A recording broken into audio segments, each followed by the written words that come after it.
Karst es un terreno compuesto de piedra caliza que por motivo de las lluvias constantes se ha ido agrietando, creando a su interior numerosas cavernas.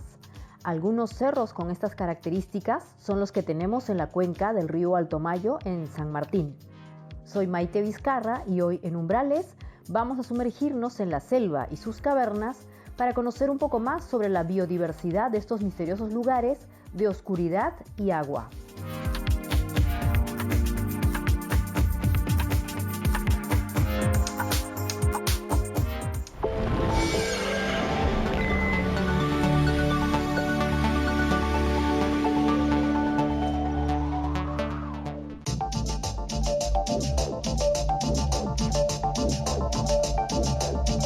Un grupo de especialistas relacionados con el Instituto de Investigación francés emprendió una expedición científica recientemente a la selva de San Martín y Umbrales pudo acompañarlos.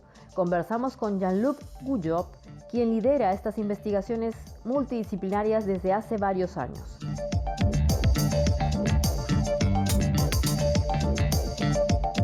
Entonces la idea surgió de un cruce entre dos comunidades, la comunidad de espeleólogos, de la cual yo pertenezco también, y de la comunidad de científicos. Los espeleólogos, ¿qué quieren? Explorar cuevas, descubrir nuevas galerías. Y aquí es un poco el paraíso del espeleólogo. Como lo han visto hoy, hemos explorado una cueva desconocida, hemos mapeado 300 metros, no es mucho, pero ya con estos 300 metros pasamos los 100 kilómetros de galerías topográficas en el país, entonces es un paso importante. También los científicos saben que las cuevas son llaves, como le conté de mi experiencia personal, sabemos que son muy importantes para la química de los ríos amazónicos, pero no solamente de los ríos, también estamos en un lugar donde hay un hotspot, que es una muy grande intensidad de lluvia. Y este lugar también es una región muy sísmica, donde el relieve siempre está en movimiento. Y también es un hotspot de biodiversidad, es un lugar donde la biodiversidad es muy desarrollada. Entonces, al cruce de todas estas disciplinas, espeleología, biodiversidad, lluvia, relieve, hemos decidido de explorar la relación entre todo esto, porque sentimos hace años que trabajamos todos de forma separada y nos damos cuenta que hay una relación entre, por ejemplo, la evolución del relieve y la lluvia. Y entre la lluvia con relieve hace mucha erosión, muchos movimientos de masa, y eso también parece que es una fuente importante de la aparición de la biodiversidad.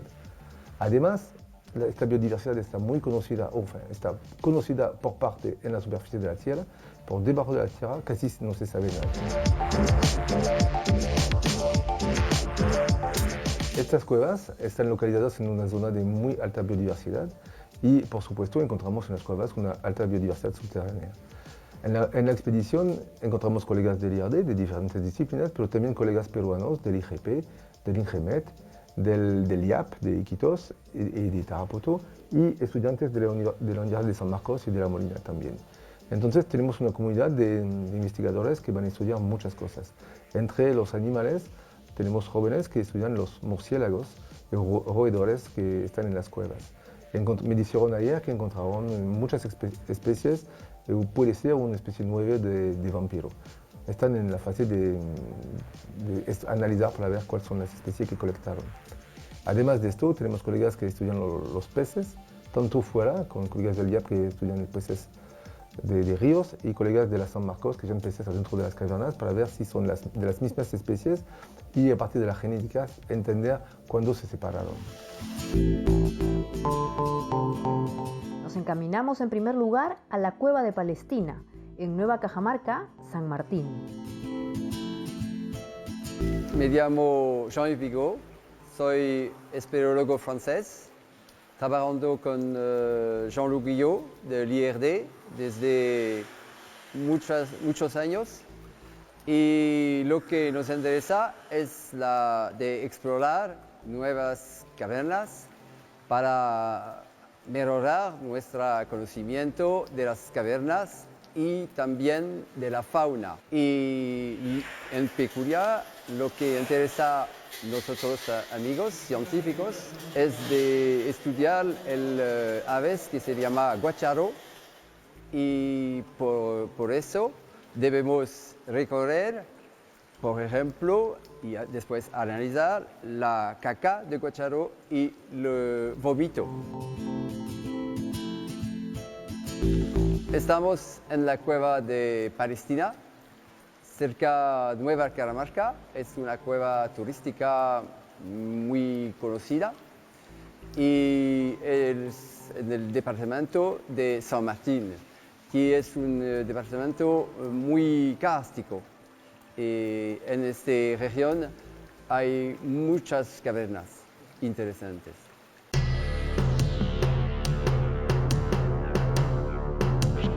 Mi nombre es James Zapaestegui, soy paleoclimatólogo, estudio los climas del pasado a través de registros geológicos, en este caso espeleotemas de cavernas, estalagmitas.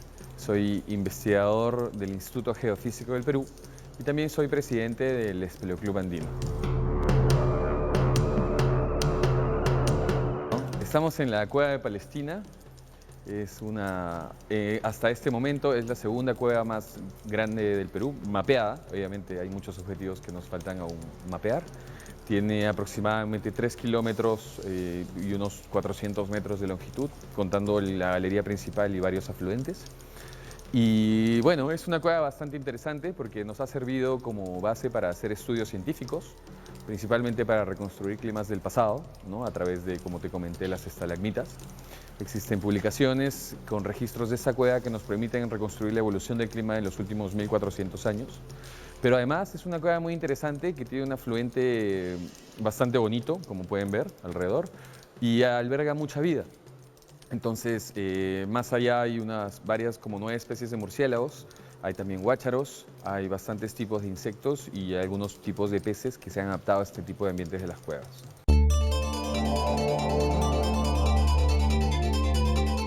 Si tomamos en consideración que el cambio climático es la alteración de la variabilidad natural, es necesario entender cómo es que esta variabilidad natural en el clima ha ocurrido en grandes periodos temporales, ¿no?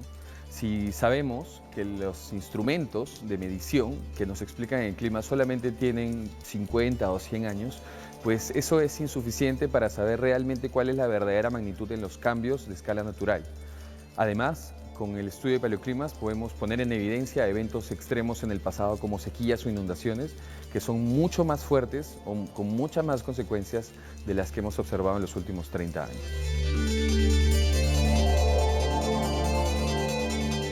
Normalmente no podemos ver, quizás se puede ver por ahí, tenemos estalactitas que son del techo hacia abajo y estalagmitas de abajo hacia arriba. Las estalagmitas se van a depositar en diferentes capas y estas capas se forman por agua de infiltración que se satura de carbonato y luego se deposita. Si nosotros cortamos una estalagmita por la mitad, vemos que es como un anillo de árbol y que tiene varias capas que nos explican eventos de lluvias desde hace mucho tiempo. Entonces, el estudio de cada una de estas capitas de laminaciones, el estudio geoquímico, nos permite entender primero un fechado de crecimiento para saber en cuánto tiempo creció la estalagmita. Un dato interesante de la región es que se demora aproximadamente 100 años para crecer de unos 3 centímetros, lo que es el tamaño de mi dedo. Y bueno, lo que analizamos son unas razones isotópicas del oxígeno 18 y el carbono 13, y el oxígeno 18 proviene principalmente de la señal de la lluvia. Entonces, a través de un registro geológico podemos inferir cambios en el clima y que son registrados en grandes escalas temporales, no solo de los 1500 años, sino de los 10.000, ¿no?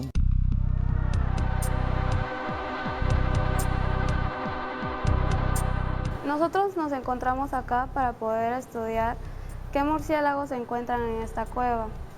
Y para ello hemos puesto redes de niebla en distintos puntos, tanto afuera como adentro. En este momento nos encontramos dentro de la cueva, en la entrada más pequeña. Hemos colocado también en una entrada, pero mucho más abierta. Y mi compañero se encuentra sacando a un murciélago que acaba de caer en las redes. Lo que tiene que hacer es simplemente desenredarlo y colocarlo en una red de tela para luego pasarlo a nuestra base y analizar qué especie es. Este murciélago, como pueden ver, es pequeño, tiene una hoja nasal muy larga y las orejas también más de lo normal. Esto es porque se alimenta de insectos. Entonces, como todos los murciélagos, tienen la capacidad de utilizar la ecolocalización, o también llamado como ecolocación. Entonces, para realizar la ecolocación, tienen que utilizar su hoja nasal. Y como los insectos son muy rápidos, ellos deben desarrollar más esa capacidad, y eso se puede evidenciar en el desarrollo de la hoja nasal. Prácticamente es un insectívoro.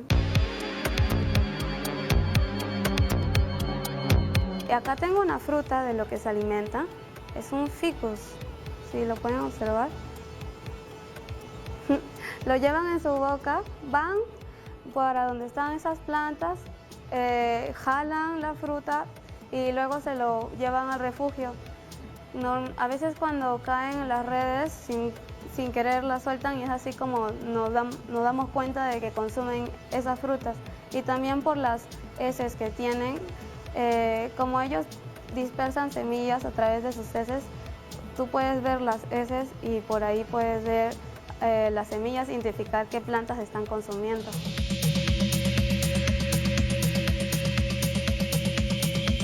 Se llama karst en honor a un paisaje que, si no me equivoco, está en Europa, en Eslovenia. Es un tipo de paisaje que es muy característico, ¿no? ¿Y qué es lo que forma un karst? Es un tipo de roca, que es la roca caliza, que es la que ves acá, alrededor, ¿no? Mucha vegetación y lluvia. Entonces, lo que sucede es que a través de mucho tiempo existen procesos de disolución, de cambios químicos y físicos dentro del paisaje, ¿okay? Entonces, lo que tenemos es que el agua, al alterarse con las raíces, esta se acidifica y empieza a generar disolución en la roca y se hace como un queso, ¿no? Se hace una serie de conductos y esos conductos sirven para el almacenamiento de agua. Y eso es lo que nosotros conocemos como un paisaje karst.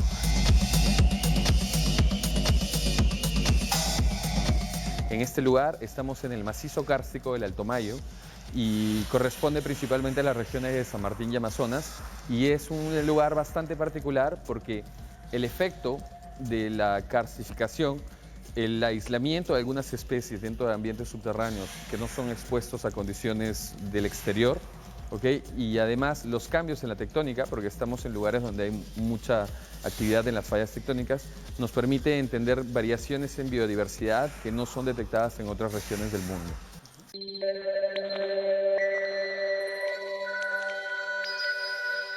Estas aves que viven en estas cuevas se llaman guácharos, y lo que queremos hacer es principalmente colectar las heces que estas aves dejan en las cuevas para poder aislar e identificar molecularmente las especies que se encuentran en las heces de estas aves, ya sean bacterias o sean hongos.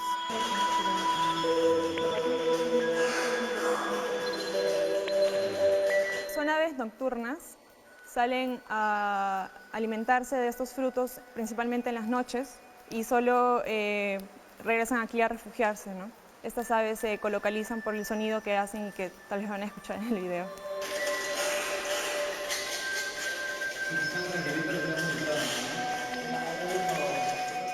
Nosotros primero identificamos en qué lugares se suelen estas aves acumular, ya sea en los nidos o donde suelen pasar este tiempo en la cueva, y tratamos de colocar una superficie o un soporte que nos permita recolectar las heces que estas dejan caer.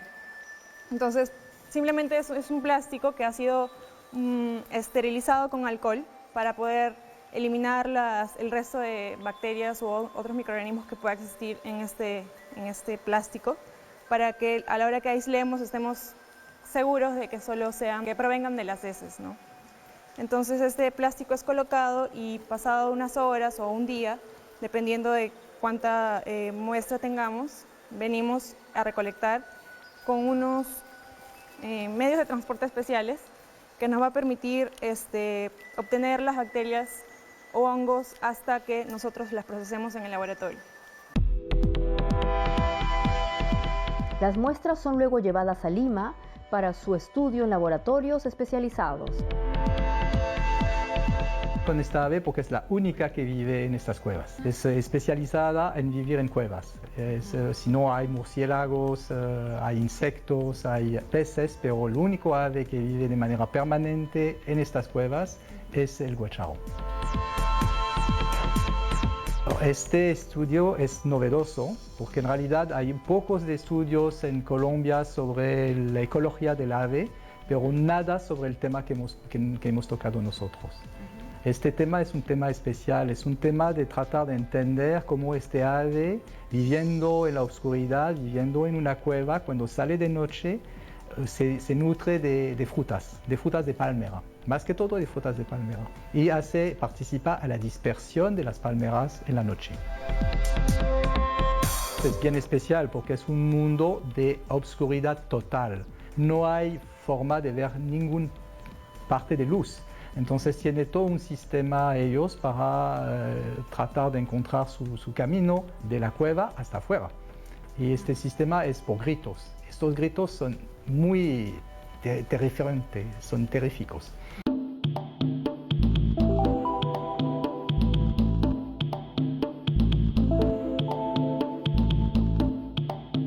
La biología es una carrera muy interesante por la gran diversidad exactamente de microorganismos que existen. Y son infinitos, no conocemos todos, a las justas podemos conocer creo que el 1% según estadísticas. Aparte, la carrera es más amplia, no solo son microorganismos, sino son organismos más grandes como los animales, los insectos, las aves. Entonces, el Perú, siendo un país megadiverso, digamos, nos da gran interés conocerlo. Entonces, eso fue mi interés desde pequeña. Nosotros somos un equipo que fue en colecta, digamos, especialmente de las heces del guacharo, en cuevas de Palestina. Nosotros hicimos campo, por decir de una manera, porque mayormente estamos en el laboratorio. Ellos son bastante selectivos en cuanto a su alimento, ¿no? Y eso podría haber generado un cierto hábitat, un cierto ecosistema de microorganismos dentro de su tracto intestinal que pues les ayude a degradar todo tipo de alimentos que ellos comen, ¿no? La diversidad de este guacharo podría ayudar en varias cosas. Quizás podríamos encontrar microorganismos beneficiosos para industrias que tengan algún tipo de enzimas interesantes, ¿no? O también algún tipo de microorganismos que produzca sustancias antibióticas para poder enfrentar a varios patógenos que pues ahora tenemos varios problemas con eso, ¿no? Tenemos bacterias resistentes a varios antibióticos y pues si encontramos unos microorganismos interesantes que puedan producir nuevos tipos de antibióticos, nosotros lo podemos utilizar, ¿no? Para eso.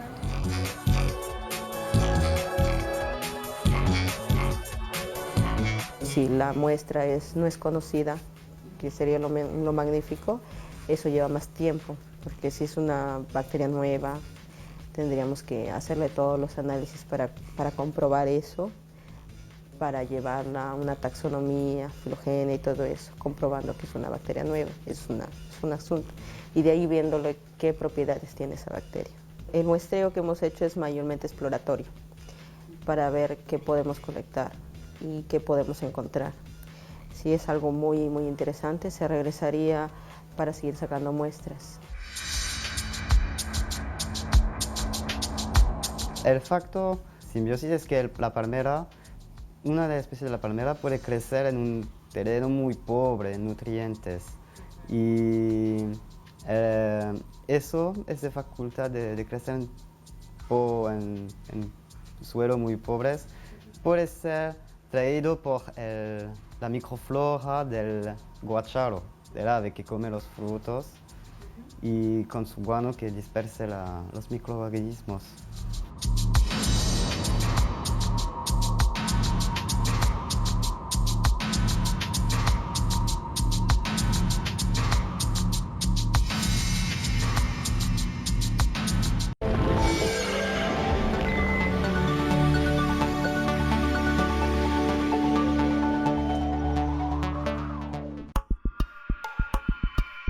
El tragadero de Bellavista también es un punto de interés para los científicos y es un lugar en el que se han encontrado peces con características especiales. Estamos aquí adentro del tragadero de Bellavista, en el municipio de Nueva Caramarca, San Martín. Tragadero es un lugar donde se traga el agua, donde entra un pequeño río y se pierde en la tierra. Aquí estamos más o menos a menos 50 metros de profundidad, más o menos. Y aquí mis colegas acabaron de bajar, de explorar este pozo, los diferentes pozos, porque el año pasado nuestra expedición llegó a menos 300 metros de profundidad y este año continúa la exploración, porque el año pasado se pararon la exploración arriba de un pozo y por falta de cuerda, de soga, no han podido bajar. Entonces la idea es de ir y explorar más profundo y más lejos este tragadero.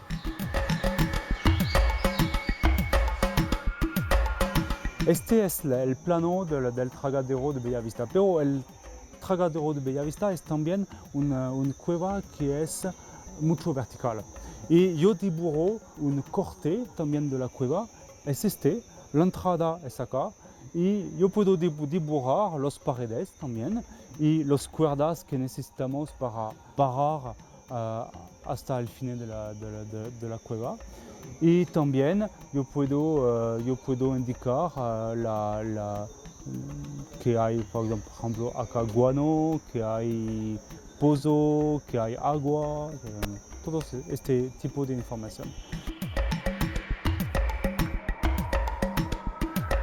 La corte y el plano son los dos productos importantes después las medidas por una topografía de una cueva. Por la mayoría es que utilizamos siempre para entender cómo funciona una cueva. Y para entender cómo funciona un sistema necesitamos de entender la disposición de todas las cuevas que conocemos en la área, para entender de dónde viene el agua, dónde va el agua, y para necesitamos de construir bases de datos.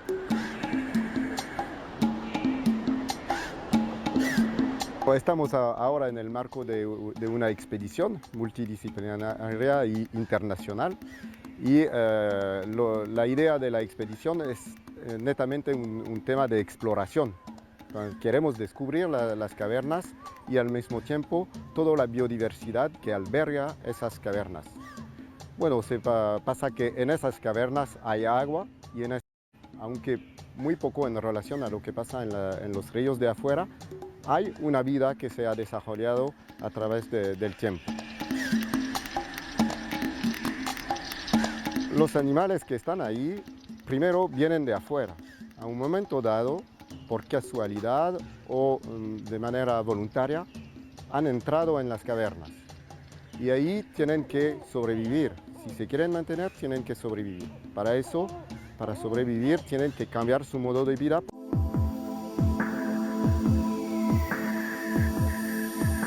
Lo que pudimos observar acá y con mucha chance en una caverna de la región del Alto Mayo, una población de peces así en un mismo lugar, en un río al fondo de una caverna, peces con diferentes características de visión, peces que estaban casi como los de afuera, con ojos grandes, bien desarrollados, al mismo tiempo peces con ojos reducidos, que ya habían tenido una cierta parte de tiempo seguramente en la caverna, y al final unos peces así, blancos y sin ojos, totalmente ciegos.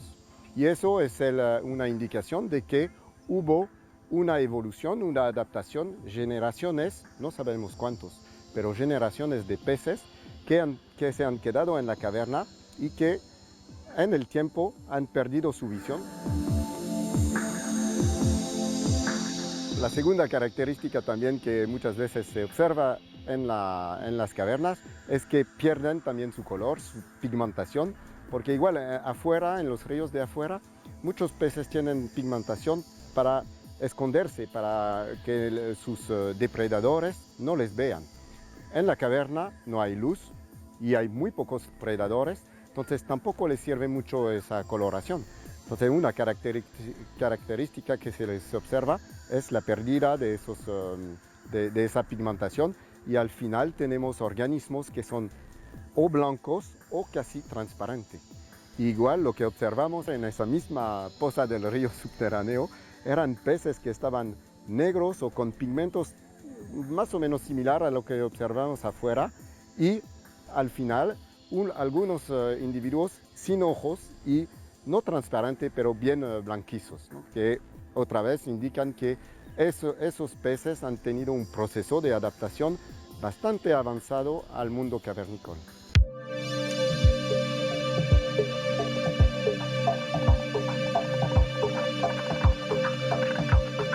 Las cuevas son formadas por la disolución de la roca caliza, por el agua, que el agua de la lluvia siempre tiene un poco de acidez. Cuando atraviesa el suelo se carga más en acidez por el dióxido de carbono emitido por las raíces de las plantas. Y esta acidez, esta agua ácida, va a disolver las calizas y crear poco a poco estos grandes huecos como en el cual estamos ahora.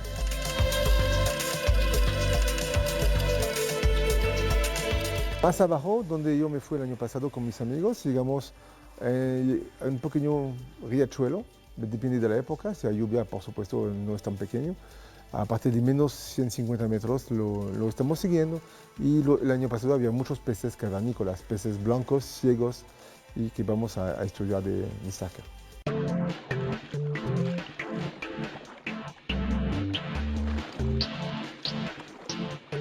Este individuo que tenemos aquí es un grillo, pertenece a la familia Grillidae dentro del grupo de los ortópteros, que incluyen a los saltamontes también. Estos de aquí son muy abundantes y muy comúnmente vistos en la cueva y bueno, se alimentan son omnívoros, o sea, pueden alimentarse de diversos organismos, pero principalmente se alimentan de las pequeñas formaciones vegetales que hay en la cueva.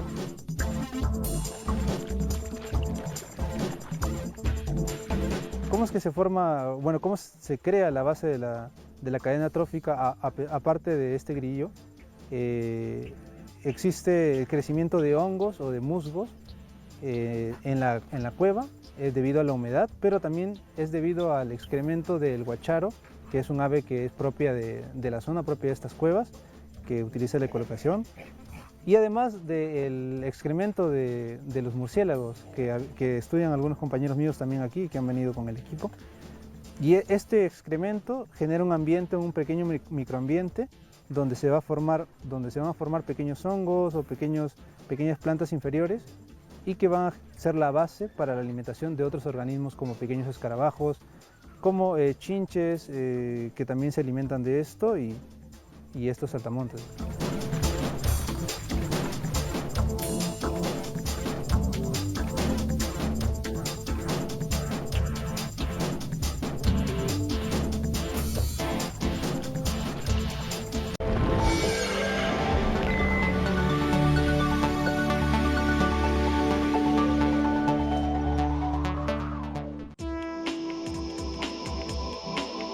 Los investigadores y exploradores de cuevas están diseñando planos con sumo detalle para facilitar su visita.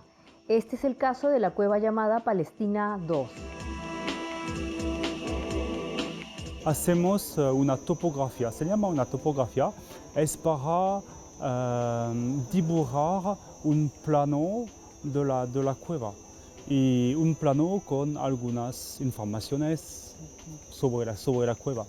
Y cuando por llevar un plano necesitamos de ir de un punto a un otro punto y entre los dos puntos necesitamos de saber y medimos la distancia, la longitud, medimos la dirección y medimos la pendiente. Entre cada punto necesitamos de saber, necesitamos que no hay obstáculo entre los dos puntos. Y a cada punto medimos las dimensiones de la galería. Y es porque tengamos un láser para medir este. Y con el láser hay dos posibilidades. La primera es de tener un pequeño computador con Bluetooth, o la método que es antigua es de utilizar papel. Y yo siempre utilizo papel. Y en este papel yo escribo el número de puntos, la longitud entre los puntos. Por ejemplo, acá entre el punto 0 y el punto 1, la longitud es 17.7 metros. Acá en esta columna es la dirección, que es 164 metros. Acá la pendiente, que es 0, plano. Y después las cuatro últimas columnas son las dimensiones de la galería a el punto 1. Y vamos de punto 1 a 2, 3, etc. Y por este papel yo veo hasta el 73 puntos. Es mucho. Y al otro lado de este tablet yo dibujo un plano y un corte cuando la cueva es más vertical que plano. Y en este dibujo yo dibujo un poco las paredes de la cueva, y también si hay bloques, si hay concreción, si hay agua, si hay todo que puede ser interesante para la ciencia. Me dedico a entender el movimiento del agua dentro de los macizos kársticos y a preservar ese recurso. Esos huecos que vemos en el techo, allá, pueden ser varias cosas. Ya te dije que el agua puede disolver la caliza, y también el aire, cuando está muy cargado en gas carbónico, puede hacer unas formas de corrosión que podrían resultar en esos huecos de techo. También los murciélagos tienen su orina, que lleva bastante acidez, y ellos mismos, como nosotros, como respiran, pues sacan gas carbónico, y ese gas carbónico hace algo de acidez y vuelve a disolver la caliza. Hemos encontrado varios ramos. Es una cueva que parece un laberinto, ¿no? Y también hay unos como pisos. Hay galerías que son una encima de la otra y se cruzan, y hemos dado muchas vueltas. Pues estamos dentro de un karst, eso es, estamos dentro de la caliza, pero por unas partes de la caliza que fueron disueltas por el agua. Entonces en la caliza encontramos esos huecos que llamamos karst, que son como una red de galerías por las cuales pasa el agua, y ese agua como norma sale por una fuente kárstica.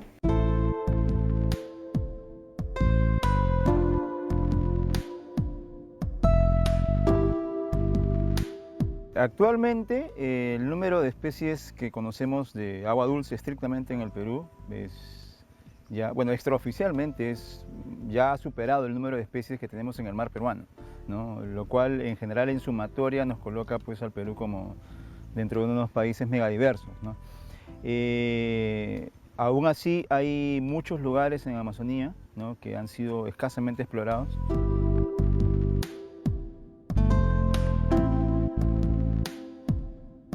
Aquí adelante pueden observar un grupo de lo que nosotros llamamos bagres, ¿no?, en el sentido genérico. En realidad corresponden taxonómicamente, aquí hay dos familias diferentes dentro de este orden Siluriformes. Este Pseudopimelodus, que es este bagre, no sé si se puede notar de que tiene el cuerpo desnudo, o sea, no tiene placas, o sea, es solamente piel, mientras que este es totalmente lo contrario, ¿no? O sea, estas dos especies de la familia Loricariidae tienen el cuerpo totalmente cubierto de placas, ¿no? Y uno pueden ver aquí que hay es como un pez acorazado, ¿no? Entonces eso es solo para mostrarles dentro de un grupo qué tan diverso pueden ser, ¿no? Acá tenemos otro de los grupos muy importantes dentro de los peces con escamas, que son del orden Carassiformes. Aquí adelante tenemos una especie de boquichico, ¿no? Los boquichicos es una de las especies más importantes dentro de en varios aspectos, ecológicamente, por su función en el ecosistema, socioeconómicamente, por la importancia en las pesquerías, o sea, es una especie que alimenta literalmente al poblador ribereño, ¿no? Pero además mueve economía, ¿no? Dentro de la pesquería amazónica, ¿no? Otras especies que también se encuentran hasta estos lugares, como este es un salminos, y una especie también más del llano, ¿no? Que es un acaraguazú, ¿no? Que en sí es súper raro encontrarlo a estas alturas.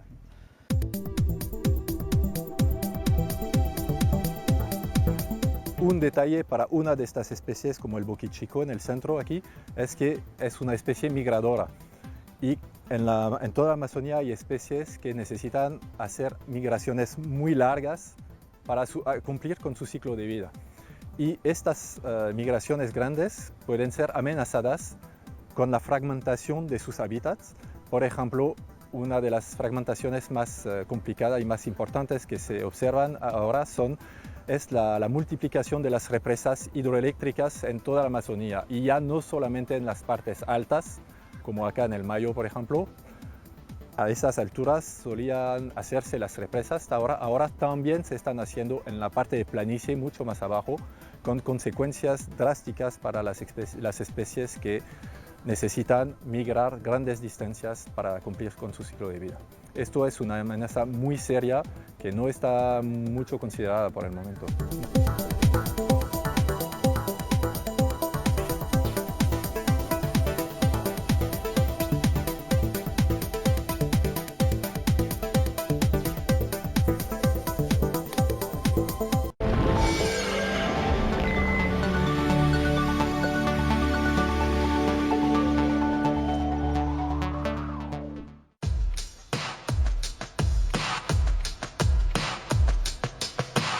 Un diminuto agujero es la puerta de entrada de una caverna espectacular, la llamada Caverna Tichuca, a la que los científicos se dirigieron para tomar muestras de lo que fue la ruta del río Mayo actual.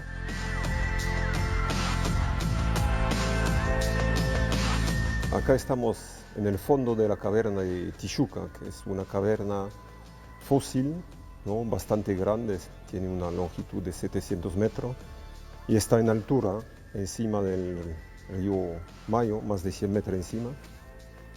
Y esta caverna fue cavada por el antiguo río Mayo, probablemente, ¿no? Que dejó esos sedimentos, acá que pueden ver, esas arenas, ¿no? Entonces, como científicos tratamos de conocer la edad de esas arenas y vamos a sacar muestras para saber cuándo pasó el río Mayo en esta caverna, ¿no? Y midiendo la diferencia de altura entre esta caverna y el río Mayo actual, vamos a ver de cuánto se levantó el macizo del Cerro Blanco, ¿no? Y ese es el objetivo de este tipo de trabajo. Estoy averiguando una tesis en la cual queremos ver el levantamiento del anticlinal que está acá en Moyobamba, alrededor de la cuenca de Moyobamba. Entonces la muestra es la que estamos tomando, queremos hacerle luminiscencia. ¿Para qué? Queremos saber la fecha en la que tenemos estas muestras, esta arena que estamos encontrando, queremos saber cuándo se formó acá. ¿Cómo vamos a ver esto? De la siguiente manera. Los granos de cuarzo y feldespato que tiene la arena absorben la luz solar. Entonces, cuando llega a cubrirse, deja de absorber. Entonces, para poder saber la edad que tienen, vamos a ver qué tanta luz solar ha absorbido. Para poder hacer una tesis o cualquier investigación, uno necesita pruebas. Y gracias a la datación que vamos a obtener aquí, podemos saber más o menos la diferencia de edades entre los sedimentos que se forman ahora del río con los de ahora y tener una comparación entre altura y la edad que tenemos para saber más o menos cuánto se ha movido, porque antes el río debería estar al mismo nivel.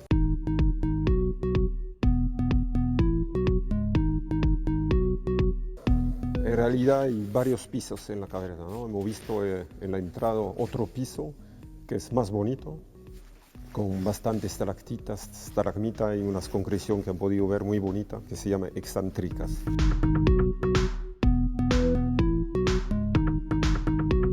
Estamos en una zona con mucha actividad tectónica. En Moyobamba es una zona con mucho sismo La gente habla acá de cosas extrañas, se escuchan ruidos en la montaña, el río desaparece a veces, entonces estamos tratando de entender lo que pasa, tratando de medir la velocidad del levantamiento tectónico.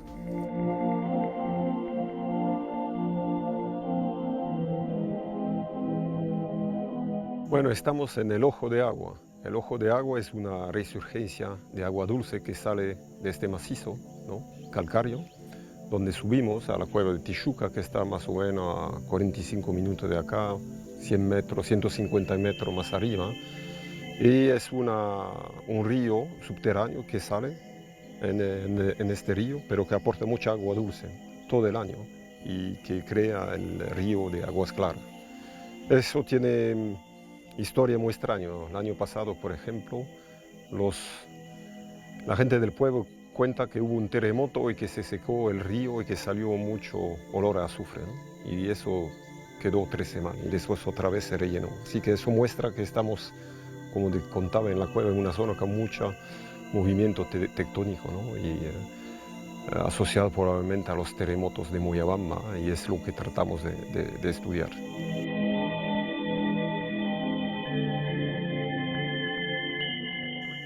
Normalmente el agua es de muy buena calidad, es agua, por eso se llama aguas claras, ¿no? Agua dulce que sale de las calizas. Puede cambiar de calidad cuando hay este fenómeno como el año pasado, un terremoto, así sale barro. Dice que salían con ceniza en el río, pero el problema es que no hubo científicos para hacer las observaciones en este momento, ¿no? Es el llamado comúnmente como el Oscar, conocido tanto para el comercio de consumo humano y el comercio ornamental. Se conoce como el Oscar o el Astronotus para los que lo consumen. Este es el boquichico, uno de los peces más comerciales, más consumido en toda la Amazonía. Y el Pseudopimelodus, que es un pez gato ya no tan conocido, un poco más del lado ornamental y no tanto para el consumo.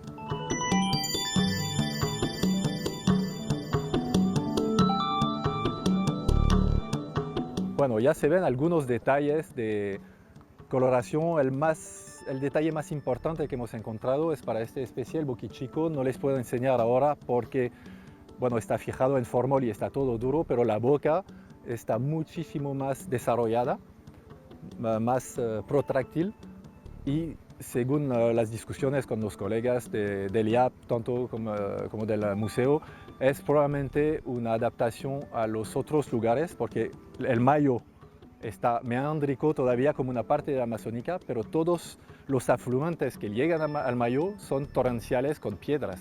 Y un poco más abajo de Moyobamba son piedras, un poco más arriba ya en Aguas Verdes ya son piedras, así que es una porción de 100 kilómetros de Amazonía y todo el resto es más típico de estas alturas con piedras y aguas corrientes. Y esta especie se desplaza bastante, es un migrador importante, y entonces pensamos que podría ser una adaptación a los hábitats un poco diferentes acá de piedra.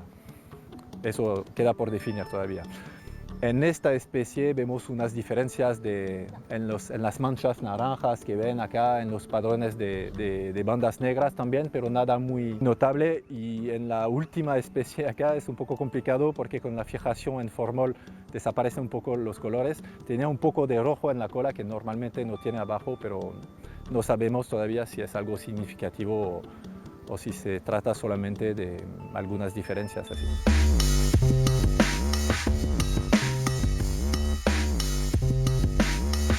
En esta oportunidad, compartiendo experiencias de trabajo del convenio tripartito entre el IAP, la Universidad San Marcos y el IRD. Como ustedes pueden observar, ha sido una experiencia de trabajo importantísimo para este componente que es el recurso pesquero. Mi trabajo es hacer la evaluación de los peces y comparativamente, ¿no? Me estoy dando cuenta que especies importantes como por ejemplo el boquichico, que es una especie muy comercial en la parte de la selva baja, que es el primer pez comercial en la Amazonía peruana. En el grupo de los siluriformes, peces que tienen placas, ¿no? La abundancia, por ejemplo, de la carachama que ustedes han podido observar, en la selva baja es abundante, se puede encontrar en toditos los ambientes lénticos o cochas. Y acá también se ha podido encontrar justamente esta especie y otras también, que son casi la misma especie. Pero comparativamente en términos de población, de abundancia, son moderadamente más reducidas estas poblaciones. Todas estas investigaciones son beneficiosas para la generación de riqueza mediante la actividad turística que se fomenta en Nueva Cajamarca. Estamos aprovechando el tema científico, ¿no? Tenemos también especialistas en diferentes temas. Estamos aprovechando esto para insertarlo dentro del turismo y nuestra población conozca lo que tiene y lo difunda a los demás, a nuestros visitantes. Hemos tenido 5 días de curso, ¿ya? Los 2 primeros días ha sido sobre espeleología y el tema de primeros auxilios, cómo brindar primeros auxilios dentro de las cavernas, rescate en cavernas, en cuevas. Y los 3 últimos días ha sido sobre orientación turística, calidad de servicio turístico, técnicas de guiado y el tema de la aplicación del guión interpretativo dentro de las cuevas. El Río Negro es este río que nace aquí al pie de la montaña y como se ve hay mucha agua que sale de la tierra. Esta resurgencia es una de las mayores de la América Latina. Hemos medido su caudal que ya tiene como un promedio de 20 metros cúbicos por segundo, que es, como lo dije, el primero de América Latina, conocido hoy en día, y el número 20 a nivel mundial. Las aguas que salen de esta resurgencia vienen del Cerro Blanco, la montaña que está atrás de mí, donde hay una red extensa de cavernas, y este río sale de estas cavernas. Entonces, nuestro grupo de investigadores del IGP, del IRD y de otras instituciones como el IGMET, estamos estudiando los ríos que salen de las montañas. Y hay una colega que está haciendo su doctorado gracias a esto para medir el aporte de agua, pero más que todo el aporte de elementos químicos que trae esta agua de la disolución de la montaña. Estos elementos químicos son los nutrientes de la Amazonía. Aportan muchos nutrientes que da la vida a la Amazonía.